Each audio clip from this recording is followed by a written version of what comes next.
Hello guys, good morning. আমি জয়ন্তী আবার একটা নিউ মিনি ব্লগ নিয়ে চলে এসেছি। আর সরি, অনেক দিন পর আসলাম। আর হ্যাপি হোলি সবাইকে আমার তরফ থেকে। আর একটু দেরি হয়ে গেল। তো দেখো, আমরা সকালবেলা একটু হোলি খেলে নিয়েছিলাম। তো মেয়েকে একটু আগে করে দিয়েছিলাম ডিম টোস্ট খাবে বলে। তো খেয়ে নিয়েছে, দিয়ে মেয়ে হোলি খেলে একবারে চলে এসছে। তো মেয়ের বাবাও চলে এসেছিলো, দিয়ে ওর সঙ্গে একটু হোলি খেললাম বাড়ির দিকেই।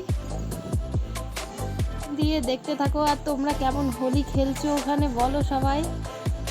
আর হোলি কেমন কাটছে কমেন্টে অবশ্যই জানিও। আর এই যে একটু বিকেলবেলায় মোমো এনে দিয়েছিল, মোমোটা খুব দারুণ ছিল খেতে। তো বিকেলবেলায় ফাংশন ছিল আমাদের এখানে, ফাংশন দেখতে গিয়েছিলাম।